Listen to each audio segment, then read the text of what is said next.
dream. You are falling. That it might not be enough. Lost in the listening distance as dark locks in.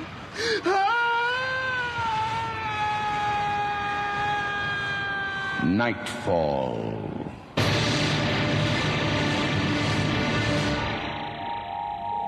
Good evening. Tonight we have a special kind of Christmas story for you. Originally from the precise pen of the English short story writer Margery Allingham, our new adaptation is by Don Dickinson and Alan Gutman, and it takes a few liberties with time and place, as well as intent. But the season remains the same. It's 1944, and our setting is rural Ontario.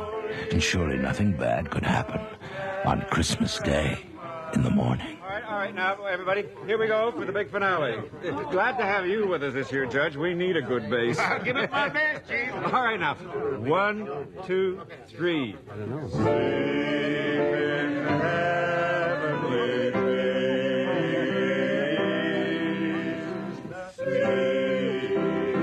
heavenly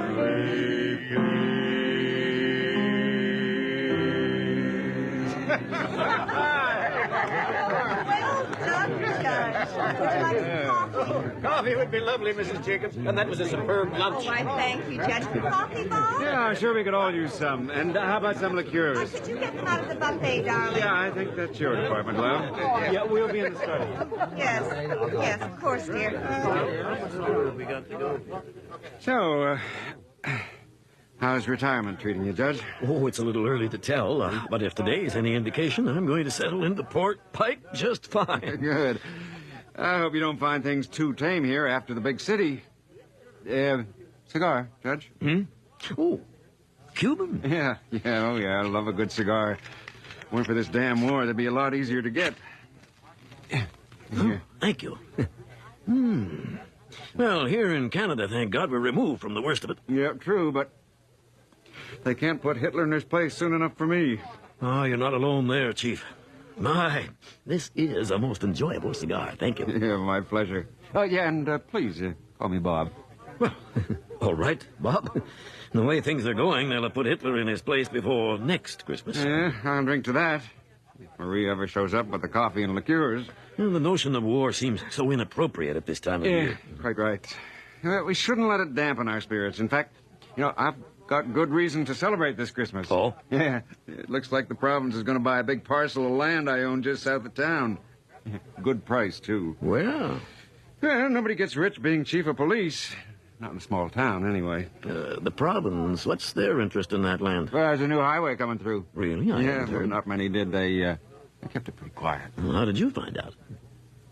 You mean? Well, you hear things. Mayor's office. But I had my eye on it for years, mind you. Be great for the town. New jobs, business, and tourists. Yeah, it's going to put a lot of money in a lot of pockets. I dare say. Yeah, it's the small businessmen who'll reap the benefits, and the farmers, faster transportation. Yeah, this town has to move with the times. Yes, although I feel that growth always has its price. Here they are, Mr. Mayor. Oh, sorry. Bob, look, I got to talk to you. I've got trouble. Marie, will you leave our coffee on the table? Yeah, thanks. And, dear, would you close the door? Oh, of course, dear. We won't bother you a bit. Bob, I don't know what to do. Looks like he's really done it this Royce, where are your manners? What? Aren't you going to wish Judge Lewis a Merry Christmas? Oh, sure. Merry Christmas, Judge. Judge, you remember our somewhat excitable mayor, Royce Andrews? Of course. Happy Christmas, Mr. Mayor. Now, settle down, Royce. It's a holiday, for God's sake. Can't this wait till next week? Not this time. It's murder. It's murder? Now, Royce, you better sit down. You want a coffee? Yeah, please.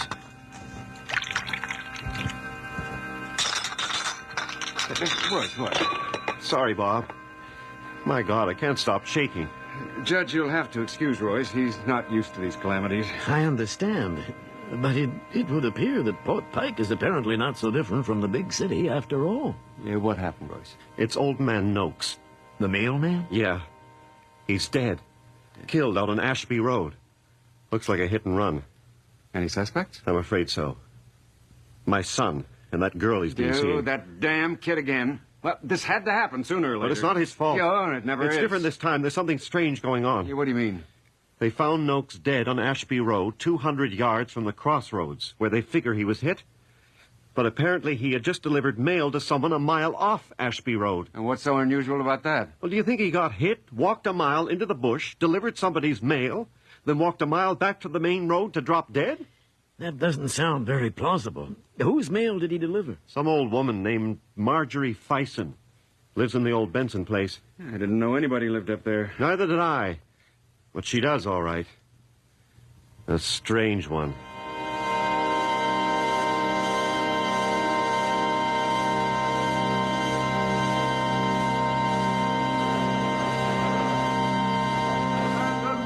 Today, President Roosevelt stated that the Allied forces were braced for an all-out effort. Not the war in news, Hicks. European Try something theater. else. Elsewhere.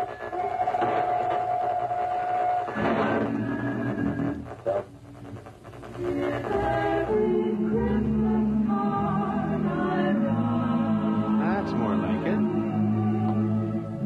May your days be merry and bright,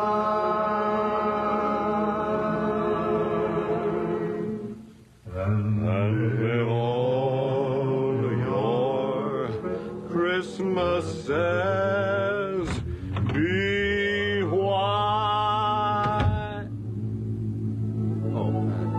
Good afternoon, sir. As you were, Benham. Except for the singing. Was Bing Yes, sir. Crosby singing The radio, White Hicks. Christmas. Stay tuned. Oh, boy, we're going to have to give you a bigger heating budget, Bob. It's freezing in here. You like some coffee? Hicks, get the mayor some. You, Judge? No, thank you.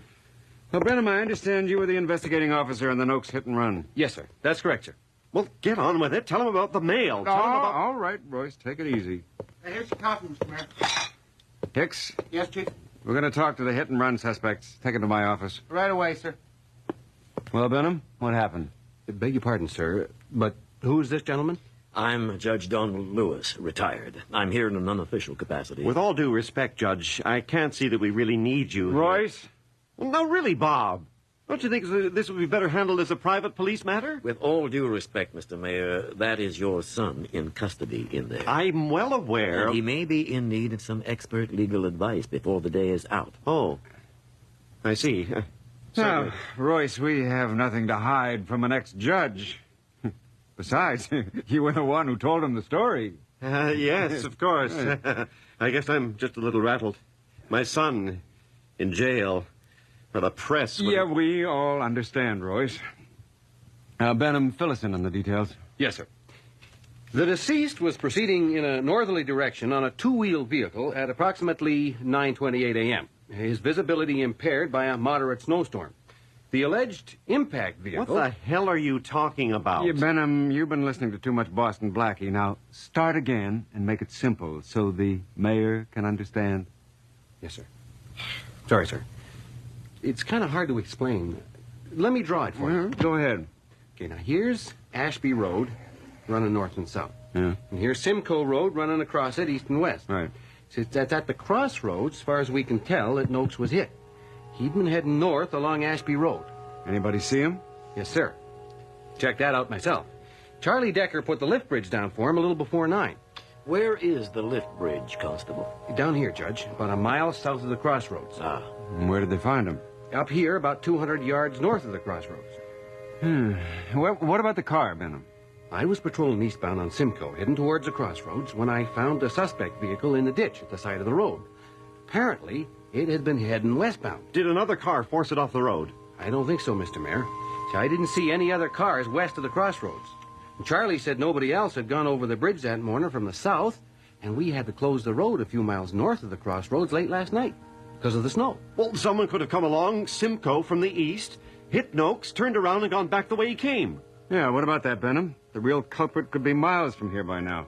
Good point, sir. Aha. But I thought of that myself. There was a telephone repair crew working about 2 miles east of the crossroads on Simcoe, about here. The suspect vehicle was the only one they saw on the road that morning. Yeah, very efficient, Benham. Thank you, sir. Yeah, well, it does sound open and shut, Royce. But the mail. Tell him about the mail, for God's sake. That's the strange part of it, sir. On questioning the local residents, I found that a Mrs. Fison had her mail delivered this morning. Yeah, go on. Well, we found Noakes' bicycle here at the crossroads, and his body about 200 yards north. Mrs. Fison's place is between those two spots, but a mile into the bush. Dr. Jenkins said Noakes couldn't have lived more than 5 minutes after he was hit. Which begs the question, how did a mortally injured man drag himself 2 miles in a snowstorm, there and back, to deliver some letters? Well, Benham, what do you make of it? I don't know, sir. It's a strange one. I'll tell you what I make of it. Noakes wasn't hit by a car at all. Any hard evidence? Well, not exactly. Doc Jenkins said any blunt object could have caused the injury. Well, there you are. Noakes probably left the bike at the crossroads because of the snow. While he was tramping around in the bush, he probably came across somebody still. You know what goes on up there, Bob. Yeah, that's true. The guy clubbed Noakes, panicked, dragged him back out into the road to make it look like a hit and run. Who found him out there anyway? Father Meehan found him on his way to Mass.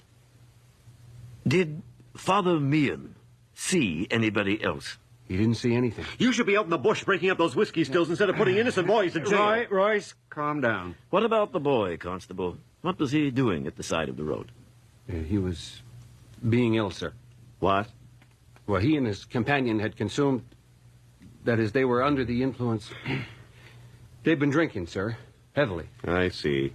What condition are they in now? Much better. More scared than anything. Fine. Maybe we can scare some facts out of them.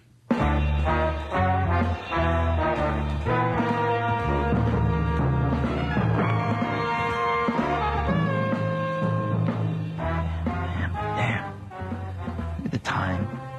Probably breaking out the good stuff at the party by now. You want a cigarette? No. I still don't feel so good. Hey, don't worry. We'll be out of here in no time. Get to the party. We'll have a few drinks.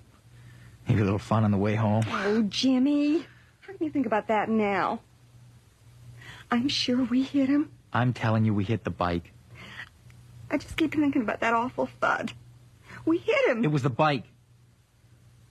Now, listen, my dad must have heard about this by now. There's nothing to worry about. Why didn't you stop? Why'd you keep going? 'Cause he was okay. You just keep your mouth shut and everything will... Afternoon, Jim.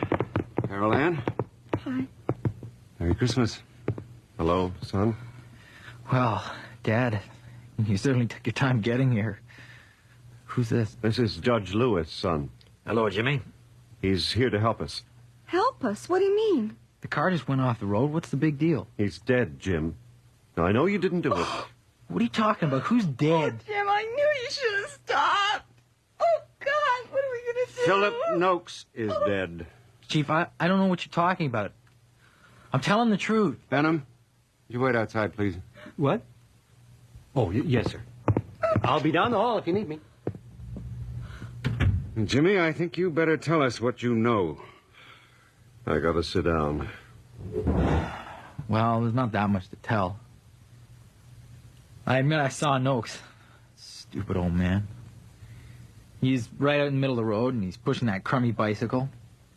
He pushed it right in front of the car. I sideswiped it, I guess. You guess you sideswiped it. Okay, I hit it. Stupid old... What did Mr. Noakes do? Do? Well, he was mad. He started swearing at me. You should have heard the language. Is that the way it happened, Carol Ann? Well, yeah. Yeah, that's how it happened. So Mr. Noakes wasn't injured at all? No, but he'd have wrung my neck if he'd stuck around. What did I tell you? It had to be somebody else. And then what happened? Well, it was snowing pretty hard. And just west of the crossroads, I must have hit an icy patch and skidded off the road. Were you drunk? No. Judge, you have any questions? Not just now. Then I think we should take a look at the scene of the accident. Bob, these kids have been through a lot today. Sure you're not going to hold them any longer? Yeah, right. I'm sure we could arrange for Pardon them. me, Chief. Perhaps you should examine the spot before you make that decision. Now, see here. No. He's right, Royce. We mustn't show any partiality. I'll have Hicks make you two as comfortable as possible. Benham? Yes, sir. Get my car. We're going out on Ashby Road to have a look around. Yes, sir. Right away. The judge and I'll meet you at the car, Royce. Be right there. You better be telling the truth, boy. The chief has helped me cover up your little adventures in the past, but this time, it's serious. Mr. Andrews, it wasn't his fault. Shut up, you little tramp. I suppose you bought him the liquor. Dad, what are you... Hey! Jimmy! Listen, if this thing goes to trial, there'll be more on the line than your skin. The chief and I have a good thing going. We don't need this kind of trouble. Do you hear me, boy? Yeah. I hear you. And you better pray it's not too late.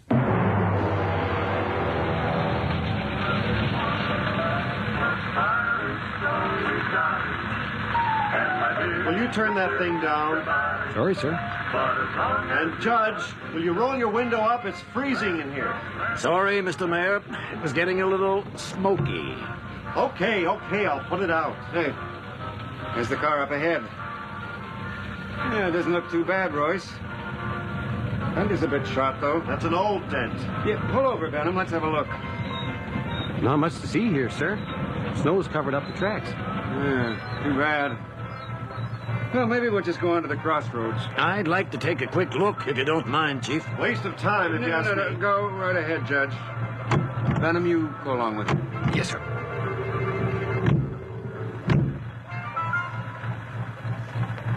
We will continue with our program of Christmas music in a moment. The CBC would like to take this opportunity to wish you season's greetings and a happy, prosperous new year.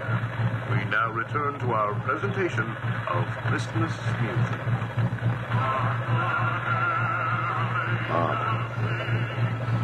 We've got to put a lid on this fast. Calm down, Royce. If this goes to court, there's no telling what else will come out. If they find out how we've stretched the law for Jim, it's not much of a jump to uncovering everything else. I think I don't know that. Highway deal alone could put us away for years. Why have you got that nosy old coot following us around? Listen to me, you idiot. You're the one who shot your mouth off in front of him in the first place. The man was a magistrate. I couldn't get rid of him after he'd heard everything. Okay. So what are we going to do? All right, first of all, you got to stop behaving like you've been caught with your hand in the till. But I... Just keep your head and let me handle it. Look, I managed to get you elected 3 times running. I can handle anything. What are you going to do if... Shut up. That's very interesting, Constable. I wonder what accounts for that. Yeah, accounts for what, Judge? The unseasonable amount of snow you've had this year. Fascinating. I have a theory about that, Did you sir. find anything, Judge? I'm afraid the constable's right. The snow has covered everything. We did find some stains on the front fender. You may want to have them analyzed. Mm-hmm. But the key to this whole thing seems to be that old woman. What was her name, Benham? Fison, sir. Mrs. Margery Fison. Right. If Noakes did deliver mail to her, I think you'd better start looking for another suspect. Well, let's get over there. All right, Constable. Fison. Margery Fison. Didn't know anyone by that name lived around here. Maybe she's not on the voters list. You talked to this woman, Benham? Well, sort of, sir. Sort of. Well, don't get me wrong, sir. She seems like a nice old lady. But there's something... I don't know. What? There's just something odd about her. Very odd.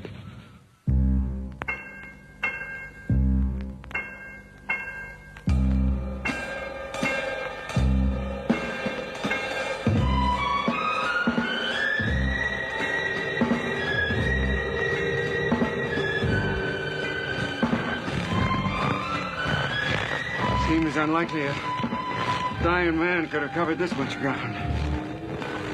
Any tracks when you were here this morning? No, sir. The snow had covered everything.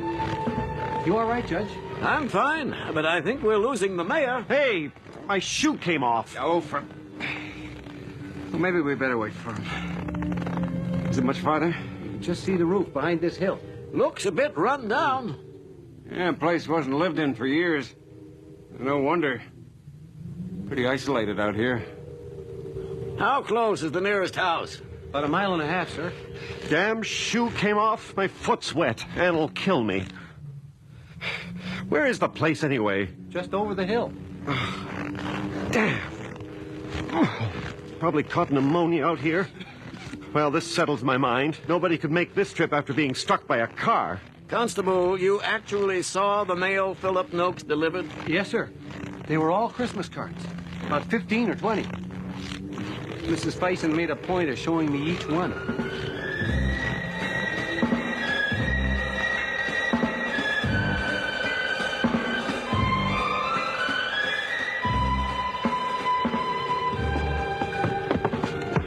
Well, here we are. Anybody home? Just a moment. I'll be right with you. Hope it's warm in there. 4 of you. Well, isn't that nice? Come in. Mind your poor head. Ouch! What? Oh, my, that must have hurt. You'll have to sit down at once. Most people have to stoop. I'm all right, you see, because I'm not tall. This is my chair here. Do sit down. Oh, my. Your shoes. It's nothing, really. Now, you must put your feet by the heater or you'll catch your death when you go out. So very chilly, isn't it? But seasonable. And that's always nice. Don't I know you? Yes, ma'am. Constable Benham? I was here this morning. Oh, yes, of course. Didn't you have a beard then? No, ma'am. No, of course not. I was thinking of my uncle. He was a policeman, too. Yeah, now, Mrs. Fison, we understand... I hope I didn't keep you waiting outside too long. I was on the phone with dear Marion. My sister, you know. Don't see her so much since the children came along. Really has her hands full. But I do look forward to a call at Christmas. Mrs. Fison, could you tell us about... I quite forgot to say it before. A Merry Christmas to you all. Isn't it wonderful how it keeps coming around? It's such a happy time, isn't it? Oh, would you like to hear something else? Thank you, Mrs. Fison. Perhaps a little later. Let me shut it off for you. Oh, I thank you. Do I know you? No, I don't think so. I'm Judge Donald Lewis. Oh, how do you do? A judge in my home. Marion would be so impressed. Mrs. Fison, we do apologize for imposing on you. Not at all. Visitors are a great treat. Not everybody braves my footpath in the winter. But someone was here today. Oh, why, yes. Only this morning there was a young man, a policeman to be exact. You know, you look a lot like him. Yes, ma'am. He had a beard, though. Anyhow, he came all the way over to wish me compliments of the season and to see if I'd got my mail. And you did. Those cards on the mantel? Oh, it's lovely to see them all up there again. One of the real joys of Christmas, isn't it? Messages from people you love and who love you. And all so pretty. Did you come down to meet the mailman? I wasn't up. Wasn't it dreadful? I was late this morning. In fact, I was only just picking the letters off the mat there when the policeman called. He helped me gather them. Nice boy. There was such a lot. I just lay in bed this morning thinking of them instead of moving. Still, you knew they were there. Oh, yes, I knew they were there. May I offer you a cup of tea? No, thank you. But may I use your phone? My wife will be wondering where I am. Of course. It's just through that door and to your right. Thank you. I won't be long. How are your shoes? Are they dry yet? Just about. Bob, are we nearly through here? Yeah, as soon as the judge gets back. Yeah, living way out here must have its problems. It's not so bad, really. A boy comes out every few weeks with my supplies. A visitor once in a while. And then there are my cards. Don't they look lovely? Yes, quite nice. You were right, young man. That's just the place for them. Thank you, ma'am. You taking up decorating, Benham? That's good. They seem to add so much to the place. This one in particular. It's from my son. May I see that? Of course. Oh, I do hope your wife wasn't worried. What? Oh, no. Everything is just fine. You see, this is from your son. His name's Daniel. Such a handsome boy. Strong chin, just like his father. I just can't believe he's old enough to be in the army. Really? Where is he stationed? It's on the envelope. France. What regiment? The Argyll and Sutherland Highlanders. I've heard of that one.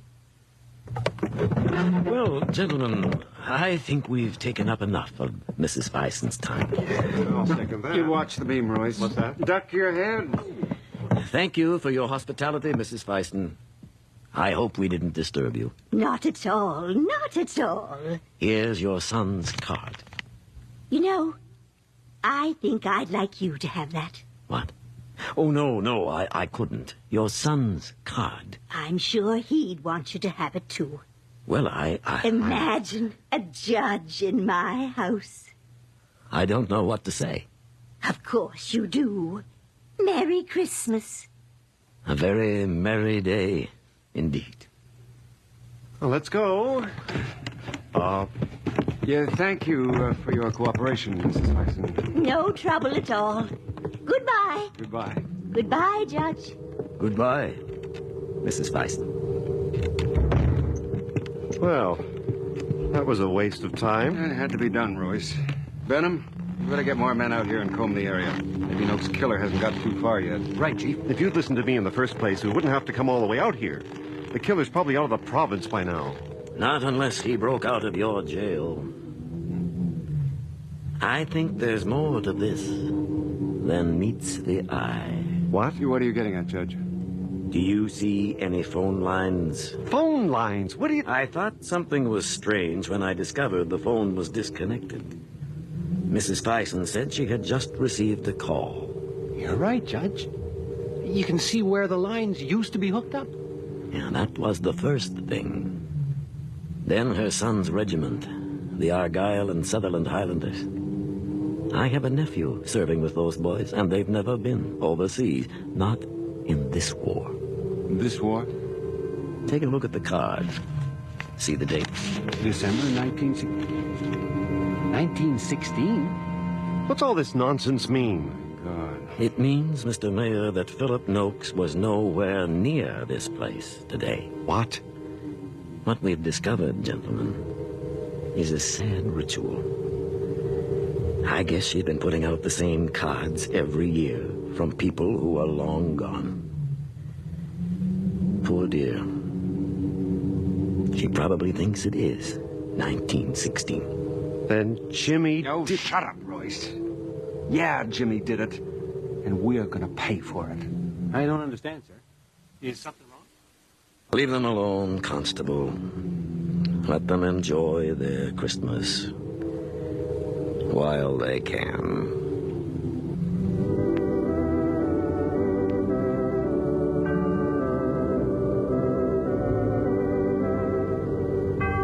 You have just heard On Christmas Day in the Morning, a dramatization of the Margery Allingham short story by Don Dickinson and Alan Gutman.